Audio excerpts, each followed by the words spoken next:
12 besok. Oke, Recording in mulai saja ya. progress. Assalamualaikum warahmatullahi wabarakatuh.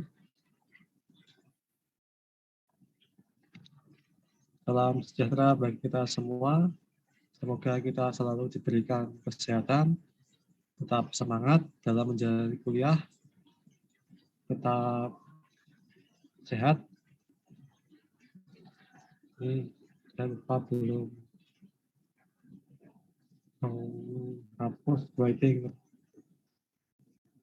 room-nya. Bentar ya. Ini ada teman-teman yang belum masuk. Oke, sudah masuk semua ya. Oke, di pertemuan kali ini kita tidak akan ngoding secara eksplisit, tetapi kita akan melakukan desain, mendesain tampilan antarmuka, mendesain layout Android. Jadi ya kita akan bermain-main di XML, nggak bermain di Kotlin-nya. Seperti itu. Ini di rumah atau di kampus nih?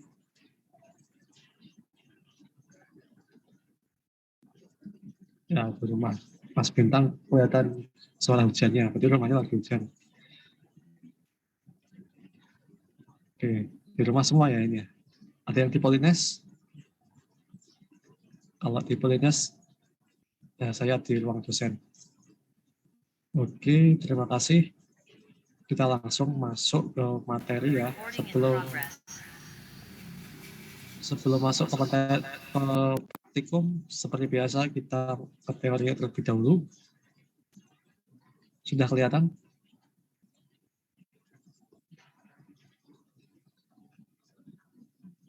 Oke. Kelihatan ya? Ya, di pertemuan kali ini kita akan membahas mengenai views dan view group. Oke, seperti yang kita ketahui bersama bahwa di Android, komponen-komponen seperti edit text, kemudian text view, button, itu masuk ke dalam komponen view. Jadi komponen view itu kayak contohnya button, radio button, combo box, kemudian image view, text view, edit text, itu masuk komponen views.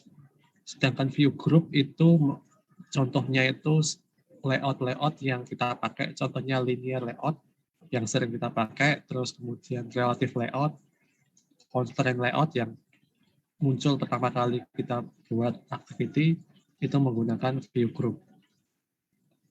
Oke, sebenarnya materi ini itu cocoknya di awal-awal ya, tapi ini saya sampaikan di pertengahan.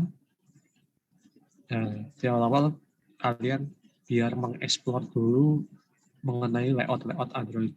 Untuk pertemuan tengah-tengah ini, kita akan membahas lebih detail mengenai layout di Android. Oke, seperti yang saya jelaskan tadi, view ini adalah objek yang menggambar komponen tampilan ke layar yang mana pengguna dapat melihat dan berinteraksi langsung. Jadi komponen view ini namanya aja kan view. View itu kan artinya pandangan atau pemandangan ya. Jadi segala komponen yang bisa dilihat oleh pengguna itu masuk ke dalam komponen view. Contohnya text view, image view, radio button, list view, recycle view, itu masuk ke dalam komponen view. Jadi cara mengetahuinya cukup mudah ya, tinggal kalau dia ada view-nya, misalkan ini recycle view, berarti dia masuk komponen view. Seperti itu. Dan semua komponen view ini kalian kan pernah pakai ya, pasti saya. Setiap kemarin di pertemuan-pertemuan sebelumnya kan kalian sudah membuat project kalkulator, membuat project menggunakan recycle view, tentunya sudah pernah pakai semua komponen view-nya. Kemudian contoh komponen turunan dari view, ini contohnya ini cuma dijelaskan saja. Kalau tadi kan diilustrasikan langsung dengan gambar seperti ini. Kalau ini hanya penjelasannya saja, mungkin dari beberapa komponen view ini ada yang belum kita gunakan, contohnya radio button sama checkbox, yang nanti bisa kalian explore sendiri. Di layout itu sudah disediakan. Nah, ini komponen view. Sebenarnya komponen view ini ada banyak. Ini ditampilkan sebagian. Karena kalau misalkan saya jelaskan semuanya di sini, nanti slide-nya jadi banyak dan kuliahnya jadi lama. Jadi ini contoh saja beberapa komponen view yang sering kita pakai. Itu sekilas mengenai komponen view ya. Sampai sini komponen view sudah jelas, saya sudah tahu ya contoh-contoh dari komponen view. Saya yakin semua sudah paham karena sudah pernah mempraktekkan, sudah pernah menggunakan komponen-komponen view ini. Selanjutnya ini ada komponen view group. Ini adalah sebuah objek yang mewadahi objek-objek view dan view group. Mewadahi objek-objek view dan view group artinya nanti di dalam view group itu ada komponen view dan bisa juga ada komponen view group. Jadi di dalam view group ada view group lagi, itu sangat mungkin. Nah, contoh komponen view group itu adalah linear layout, frame layout, relative layout, tabel layout. Karena dia mewadahi, ya berarti di dalamnya terdapat objek-objek dari komponen view.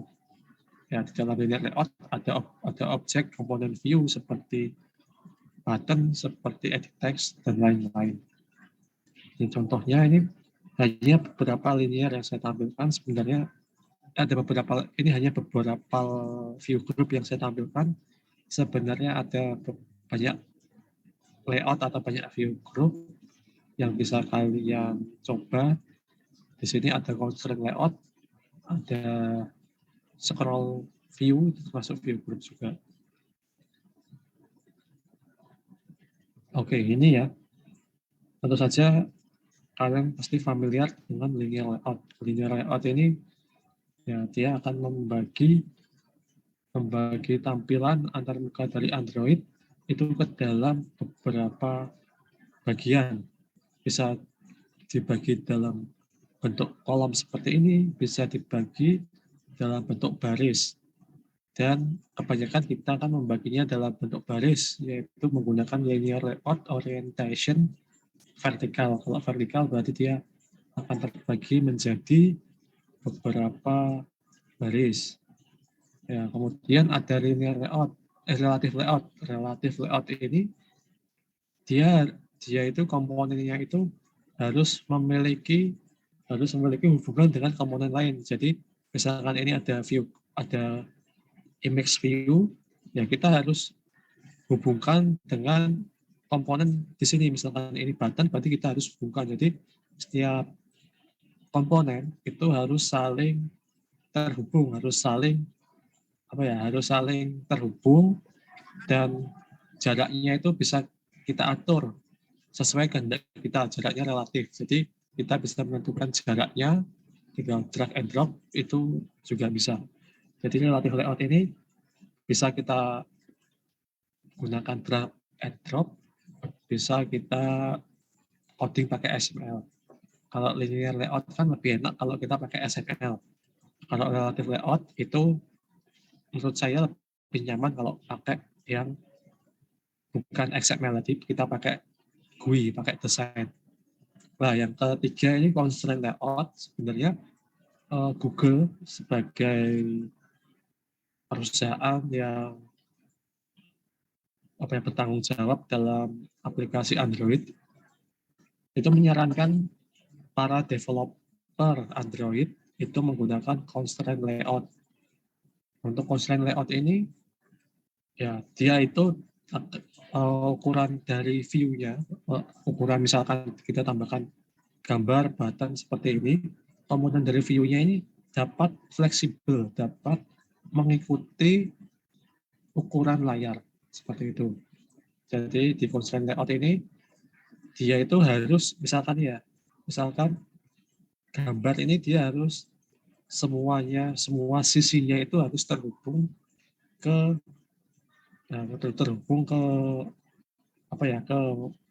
tepi-tepi yang ada di layout. Ya, nanti constraint layout ini akan saya langsung demokan saja karena saya menjelaskannya agak susah. Misalkan ini button login ini. Ini kalau kita tinggal taruh button saja di situ, itu pasti error. Makanya di sini dia harus dihubungkan ke tepi sebelah kiri, tepi sebelah kanan, tepi bawah, tepi atas, supaya nggak error. Nah, tujuannya apa kalau dihubungkan ke tepi-tepi seperti ini? Jadi nanti dia akan melar kalau misalkan kita buka di HP yang layarnya kecil kan, dia pasti ngepas. Tapi kalau HP-nya ukurannya gede, dia itu akan melar mengikuti ukuran HP-nya. Gitu. Makanya ketika kita membuat layout pertama kali, ketika kita membuat activity, layout yang muncul itu constraint layout karena dari Google sendiri merekomendasikan kita untuk menggunakan constraint layout. Tetapi ya Google tidak saklek harus constraint layout kalau misalkan kita nyamannya dengan layout linear ya kita bisa pakai linear layout seperti itu. Kemudian ada frame layout.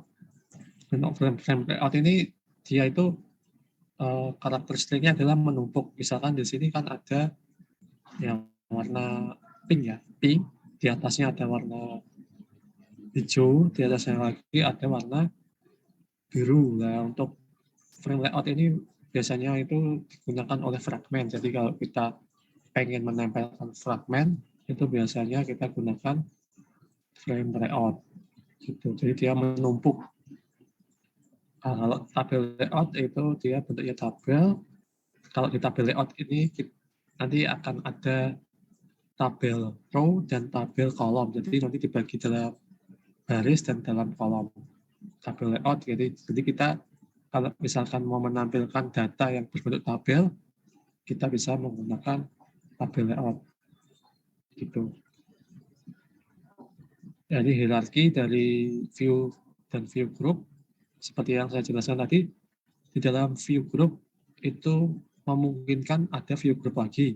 Misalkan di sini, ini yang di paling atas ini adalah view group parent. Ini parent-nya. Terus ini child-nya. Jadi di dalam parent itu bisa ada child view group. Misalkan di sini kita set pertama ini misalkan constraint layout, terus di sini linear layout itu boleh, tidak akan error. Gitu. Nanti linear layout di dalamnya ada view lagi. Jadi hierarkinya itu seperti itu. Hierarkinya itu dari atas ke bawah. Dari yang ini parentnya, kemudian bawah. Di dalamnya ada view group. Nah, hierarki ini nanti bisa dilihat di Android Studio. Nah, ini akan dibahas satu-satu mengenai masing-masing layout. Saya kira untuk linear layout sudah tahu lah, sudah pernah coba. Intinya adalah di dalam linear layout dia ada orientasinya ada vertikal dan ada horizontal. Lalu untuk relative layout, ini layout yang paling fleksibel karena posisi dari masing-masing komponen dapat mengacu secara relatif pada komponen yang lainnya dan juga dapat mengacu secara relatif ke batas layar. Jadi kita bisa mengatur jarak antara misalkan ini edit text dengan button kita bisa ngatur, dan juga kita bisa mengatur jarak antara edit text dengan tepi layarnya. Jadi ini sangat fleksibel sekali. Ini salah satu alternatif kalau linear layout susah mengimplementasikannya, kita bisa memakai relative layout. Nah, seperti itu. Jadi ini sangat fleksibel layoutnya. Jadi kalau frame layout ini juga layout yang paling sederhana, dia itu akan menumpuk komponen, jadi komponennya akan saling menumpuk, saling menutupi. kemampuan frame layout ini biasanya digunakan untuk menjadi kontainer pada fragmen di sebuah activity. Ya, kalian di materi fragmen kemarin bisa dibuka lagi penggunaan frame layout seperti itu. Ini tabel layout. Tabel layout ini seperti yang saya jelaskan tadi, dia akan terbagi menjadi baris dan kolom. Baris dan kolom. Untuk layout jenis ini tidak akan menampilkan garis pembatas untuk baris. Jadi beda kalau kita buat tabel di web atau buat tabel di Microsoft Word yang ada garis pembatasnya. Kalau di Android, kalau kita pakai tabel layout itu nggak ada garisnya, nggak ada garis pembatasnya. Gitu. Oke, terus ini ada satuan dimensi di Android. Satuan dimensi, jadi kan kita kan sering ya memakai margin dan juga memakai padding. Nah, padding dan margin itu kan digunakan untuk mengatur jarak antar komponen, jarak dengan tepi layar, kemudian jarak komponen, jarak teks di dalam komponen, dan lain sebagainya. Nah, satuan dimensi Android itu tidak hanya mengatur mengenai margin dan juga padding, tapi juga bisa mengatur mengenai ukuran teks. Nah, di sini perlu diketahui, jadi pengetahuan dasar untuk misalkan untuk kita mengatur margin dan mengatur padding, kita menggunakan satuan dp. Nah, dp ini kepanjangan dari density pixel. Density pixel. Dip atau dp itu density pixel. Itu untuk mengatur jarak antar komponen seperti padding dan juga margin. Sedangkan kalau kita ingin mengatur teks, kita gunakan SP atau Scale Independent Pixel atau Scale Pixel. Jadi semuanya ini dalam pixel. Oke, jadi kita bisa baca sendiri di sini, dp itu digunakan untuk mengatur layout ya, layout width, layout height dari sebuah komponen view atau view group. Sedangkan SP untuk teks itu. Jadi teksnya itu bisa kita atur ukurannya seperti apa, besar atau kecil bisa kita atur. Nah, di sini kan apa ya? Kalau kita menggunakan DP kan kadang ada yang menggunakan DP, ada yang menggunakan PX. Sebenarnya kalau kalian misalkan ya ada gambar image view kalian pengen ngatur ukuran panjang dan lebarnya. Panjang dan lebarnya ini bisa kalian beri satuan px atau pixel. Nah, tapi kalau kita mengatur menggunakan satuan pixel px bukan dp, ya nanti ketika terjadi misalkan dibuka di layar yang besar, ukuran gambarnya akan tetap. Misalkan gambarnya ukurannya 100 kali 100, dibuka di layar manapun ukurannya tetap 100 kali 100. Nah, pixelnya itu tidak fleksibel. Pixel dari gambar tersebut itu tidak mengikuti layar. Sedangkan kalau kita menggunakan DP, yang tadi density pixel, dan nanti akan fleksibel. Kalau misalkan layarnya besar, nanti DPI-nya juga ikut membesar. Gitu. Nah, ini contoh penerapan di tablet ya. Di tablet ukuran 1200 dengan tablet ukuran 2048. Ini kalau kita menggunakan DP tadi, dia akan mengikuti, pixelnya akan mengikuti. Jadi di A, pixelnya cuma 320, di layar yang lebih besar, pixelnya akan bertambah. Seperti itu. Nah, makanya kita pakai DP.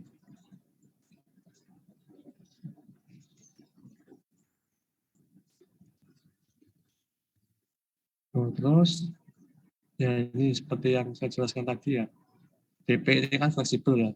Jadi 200 DP di layar besar dia 200 px, tapi di layar HP yang layarnya kecil jadi 400 px. Jadi ada gambar di sini itu jika kita menggunakan DP dia akan dikonversi sesuai dengan ukuran layar dari smartphone yang kita pakai. Itu. Ini penjelasannya seperti itu.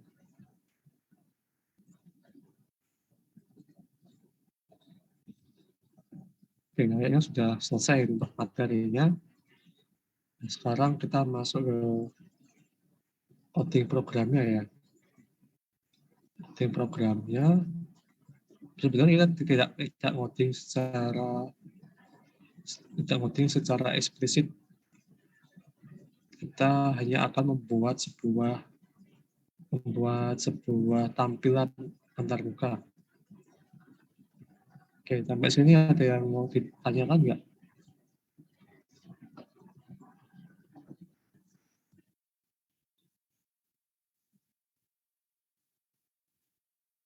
Oke. Di sini ada yang apa magangnya sama saya nggak ya? Kalian ini kalian belum magang ya? Kelas 3 nih. Sebentar ya, cari dulu aplikasinya. Namanya itu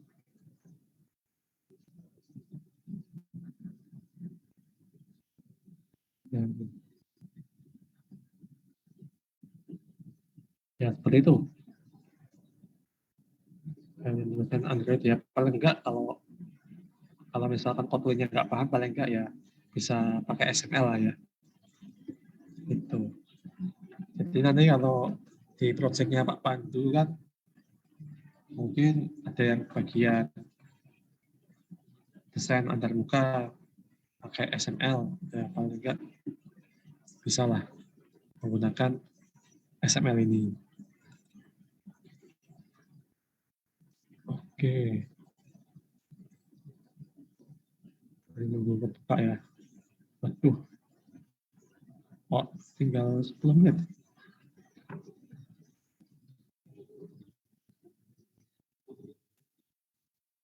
Oke, nah jadi langsung ke intinya aja ya. Seperti biasa kalian kan harus praktek ya. Harus praktek, kalian harus mencoba supaya kalian tuh paham. Jadi kalau ngoding itu tidak mungkin kita cuma batak di pikiran, tapi kita harus mencoba, learning by doing, try and error. Itu makanya dari itu kalian harus mencoba membuat tampilan terbuka seperti ini. Ini saya sudah buat website avandistudio.net, avandistudio.net. Jadi ya di sini lebih gampang ngopas kodenya. Oke, jadi kita akan membuat tampilan seperti ini. Ini bisa di scroll. Jadi ini bisa di scroll. Kalau misalkan kemarin itu kita pakai linear layout, kita pakai apa ya? Pakai relative layout itu nggak bisa di scroll. Jadi kalau datanya banyak itu ya kepotong datanya. Oleh karena itu di sini kita menggunakan yang namanya scroll view. Dengan menggunakan scroll view nanti ya kita bisa menyekrol layar Android. Nah, ini kodenya itu sudah saya siapkan step by step step by step projectnya sudah saya jelaskan di sini. Asetnya juga sudah saya tulis di sini. Jadi di sini kan kalian menampilkan gambar ya, gambar Avanza. Jadi di sini kita akan membuat halaman detail dari mobil Avanza 2022.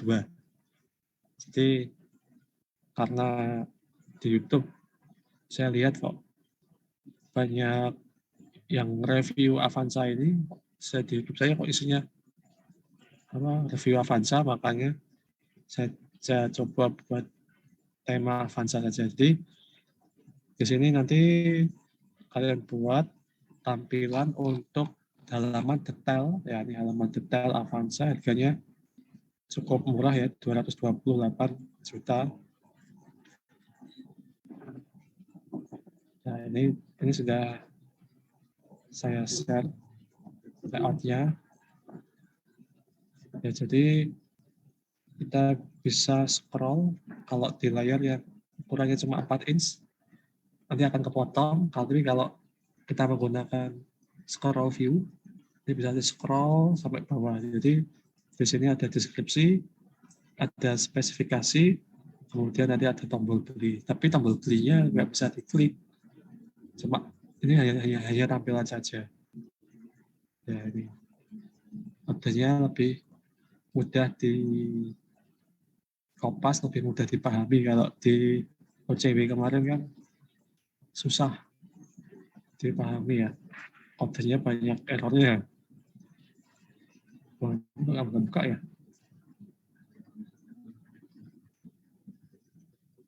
Oke.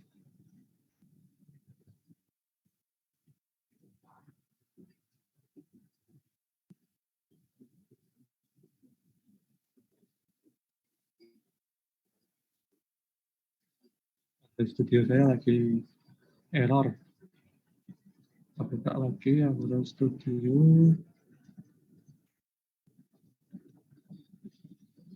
Ya ini langsung saya copy saja ya di chat. Silahkan kalian buat sambil menunggu Android Studio saya terbuka. Android Studio saya kok belum terbuka. Oke.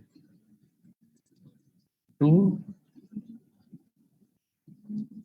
terus nanti biasa ya di upload di El Nino. Terus ini absennya ya, absen kita kemarin lupa absen. Saya share absennya dulu. Absennya agak berbeda nih, lebih gampang sekarang absennya. Ini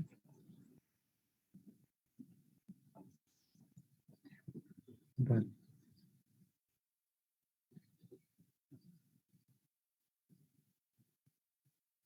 Oke.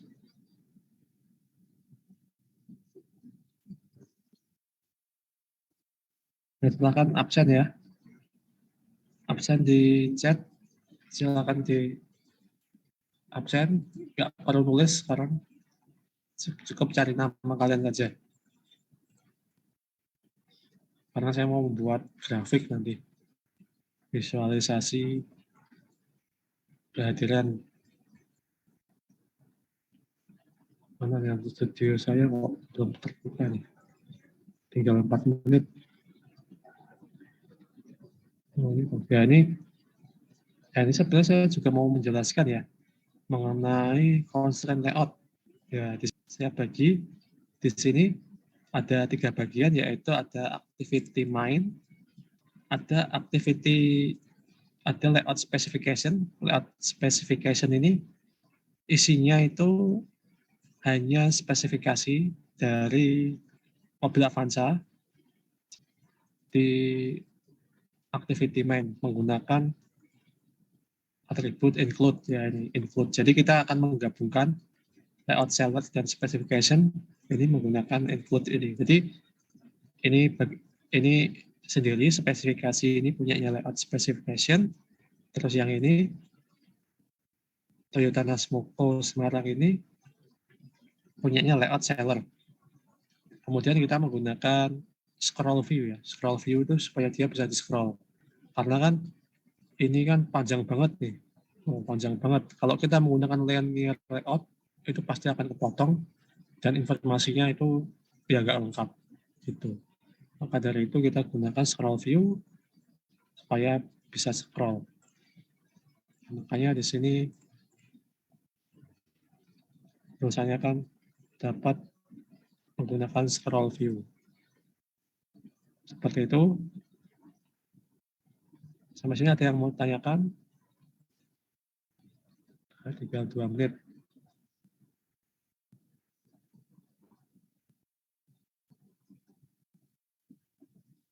Nah, ini sudah absen lumayan. Lebih gampang absennya ya.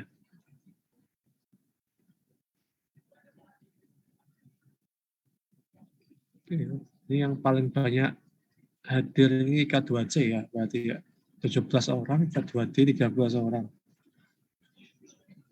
Gitu. Nah, ini tujuannya itu supaya nanti kalau kalian membuat aplikasi yang datanya banyak, itu bisa di-scroll, bisa ya bisa informasinya bisa tampil semua. Oke, ada yang mau tanyakan sebelumnya? Nanti untuk constraint layout sebenarnya saya mau coba demokan, tapi nggak ini ya, Zoom-nya belum berbayar. Maka dari itu mungkin pas di kelas nanti kita akan coba pakai constraint layout untuk desain tampilan antar mukanya. Itu.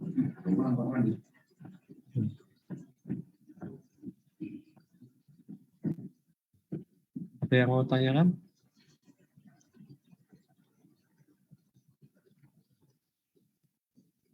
Ini sudah lengkap pokoknya. Harusnya sih bisa ya. Ya kalau bisa jangan persis sama ya. Nanti bisa diedit warnanya, bisa diedit ininya apa? Action bar-nya bisa diedit sendiri. Buttonnya warnanya diganti juga bisa. Oke, seperti itu kuliah kita pada sore hari ini.